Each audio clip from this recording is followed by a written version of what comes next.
So today I'll be talking about a film that is quite an interesting sequel to talk about. There hasn't been any word from the studio of DreamWorks, but word from two actors and possibly Google. That film, Kung Fu Panda 4. Now Kung Fu Panda 4 is a film that has been well hyped by the fandom and a few audiences.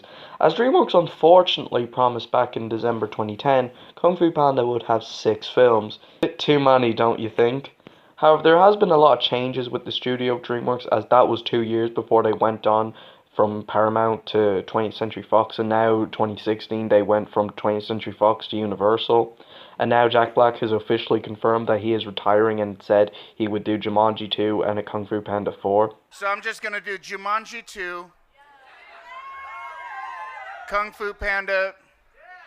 What number are we on? One more of those. Do I think Kung Fu Panda 4 being a possible finale to the franchise is a good idea? Well, yeah, it is. The franchise has honestly been planned not very well by promising 6 films and would have to drag every little fresh thing out so each film can have their own unique taste to keep them fresh out of the oven. However, unlike How to Train Your Dragon, which is planned wonderfully and has ended absolutely beautiful, in comparison, Kung Fu Panda had no plan whatsoever. Although I genuinely think Jack Black only wanted to do one more is a great idea, and here's how I think the 4th Kung Fu Panda and possible final Kung Fu Panda will work. The story. I'd say the story will be about Po. It's been a year after the events of Paws of Destiny, and he's been teaching many people to do Kung Fu and dealing with being the master of the Jade Palace and helping the ones he cares about. However, since he's the Dragon Master, which the title he's given at the beginning of Paws of Destiny, he thinks all he can do is just protect people and teach them. Yeah, life isn't all about that. Until one day, our new villain comes in and wants to destroy everything Po has created and loved. Po will have to face the greatest challenge where he has to face the toughest decisions in his life, beginning a new chapter. And that would have to be letting go of Shifu. Our new villain should kill Shifu and will want to take everything Po loves and crush it and make him feel badly and cause superior damage to him. We could have a scene with Po and Shifu where Shifu says, "Someday, Master Po, you will have to continue your journey without me," reflecting how On Oogway died and letting Shifu have to teach on alone. It could be Po coming back from going on a journey with the Furious Five teaching orphanage so they can defend themselves, considering Po stayed in the Panda Village to train the Panda Kids. However, this quote was also foreshadowing Shifu's death, which I think is a mature decision. Po is about to enter a new chapter in his life, teaching alone and learning possibly let go of the people he loves that helped him back in the past, and I think killing off Shifu will really damn work. It would also lead to Po's independence and his relationship with Tigress.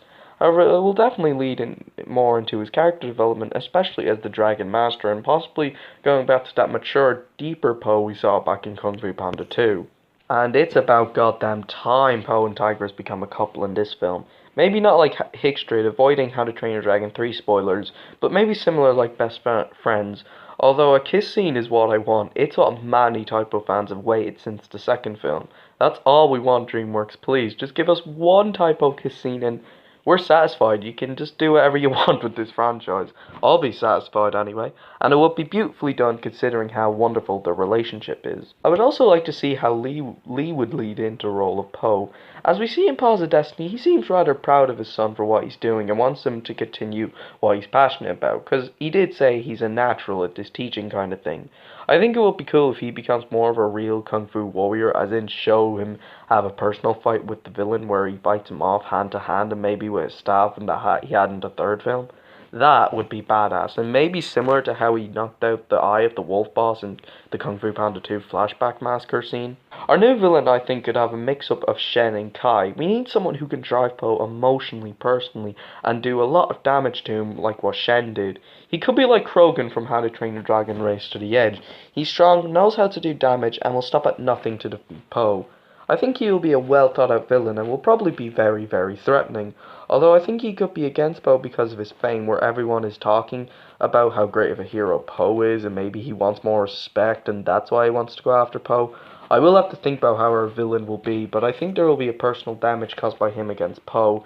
Now I know the whole respect thing is pretty cliche. Oh, he got more respect than me, so why can't I get respect? It's time for me to kill people.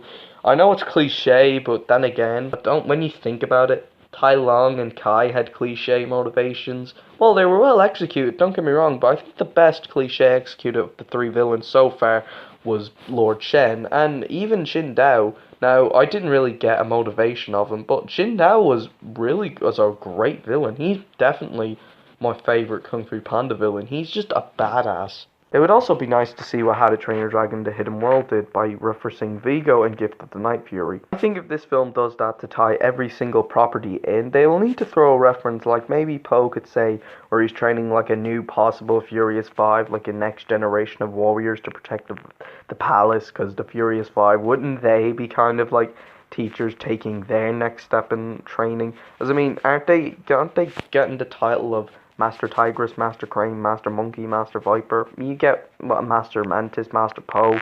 Wouldn't that mean they're all teachers now?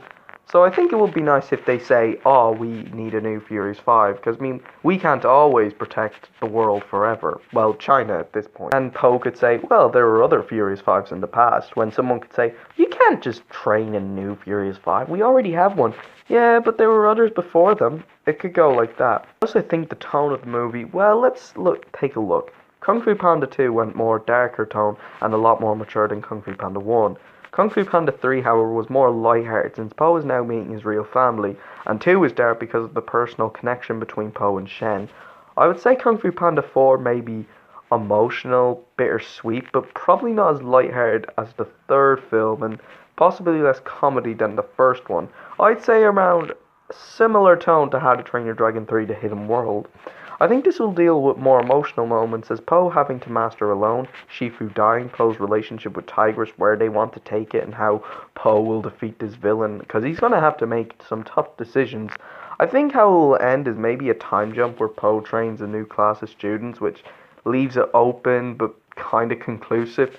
I kind of want it to end similar to The Hidden World. Now, I'm not going to spoil The Hidden World. I'll wait until, like, I'll say until the Blu-ray release, and then I'll talk spoilers without warnings. Well, I'll still say spoiler alert if you get me. But I think overall, The Hidden World had a great ending, and it was an outstanding. Okay, yeah, you could have made a certain Hickstrid scene longer, maybe like a build-up, but other than that, it's perfect. But I think, however, the way this movie is going to end, rather happy but emotional, because this will be the last time we'll see these characters. Well, for now, because I mean, I know Jack Black said he's retiring, but here's the thing, you could easily get Mick Wingert to voice him in Kung Fu Panda 5 and 6, and true, but it wouldn't really be the same. He's morely there just for the video games and the TV series.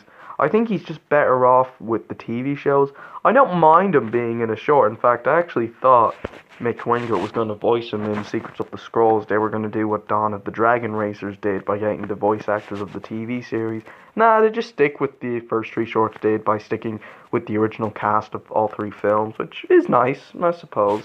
However, I'm just being honest. These are just my predictions, but that's all I can say, really. However, with these ideas I have and predictions, and if DreamWorks follows that road, I honestly think Kung Fu Panda 4 will have potential to be a great conclusion to the franchise as a whole. We just have to wait and see. I'm predicting it'll release around 2020 or 2022, or even, as my original guess was 2023, since 7 years after 2016 is quite a long wait. And funny enough, that's a year before I turn into a grown man, because in 2024 I'll be 20. So I was 4 when the first one came out 2008, 7 when the second film came out 2011, turning 12, well, let's just say I was 12 when the third one came out 2016. So I think 19 or 20 or 18 when the fourth film comes out. It just shows that I've grown up with this franchise, and, you know, it's part of my childhood. Sure, I'm not letting go of it, because, like, not like let go, but as I said, was confirming 6 films a good idea, which obviously now it wasn't. It was a big screw up. But it's just that I just prefer How to Train Your Dragon for better consistency. Everything feels connected. They explain everything. And, you know, I just think How to Train Your Dragon's a better franchise. But only slightly better. I think they're both outstanding. But a little more to How to Train Your Dragon. However, according to many Google articles and like I said, two actors, apart from Jack Black, there was an Angelina Jolie source saying Kung Fu Panda 4 is set to be released around 2020. Now, to be fair, that may not be true, but because if you go on to many DreamWorks upcoming films, they say nothing. But apart from Wikipedia, which you can't always trust Wikipedia, you have to be careful because anyone can go on Wikipedia and change information. There's no real information by DreamWorks on what their upcoming schedule is. All we know is that in October we have Abominable, well, that's how it is for Ireland. I know it comes out September in America. Then next year it's Trolls 2, blah. And then after that, Croods 2, which is Christmas. Why can't you just release Trolls 2 after Croods 2? I mean, that would make sense. Or just cancel Trolls 2 and just give us Kung Fu Panda 4. However, Jeffrey Katzenberg said they are going to make it, but he did say it could possibly be a secret and will be the biggest film in the franchise. I think overall it does seem likely we are going to get it very soon. Not soon, if you get me, but maybe in another 1 or 2 years. Like, I'm guessing 2023 or 2022 the latest, because Jack Black said he wants to retire very, very soon. So I'm guessing Jumanji 2, I believe, comes out 2019 or 2020. So I'm guessing 2019 for Jumanji 2. And then after that, he just said he's going to focus on Kung Fu Panda 4. So I think that's going to be cool and all. So hopefully this fourth film be a great finale and how it will end up. But these are just my predictions, and I hope you enjoy them. I'll see you guys next time, and that's all I can say. Just hopefully this is a great end off to the series as a whole. But we just gotta wait and see. I'll see you guys next time, and skadoosh, and have a great day, and happy Easter Monday.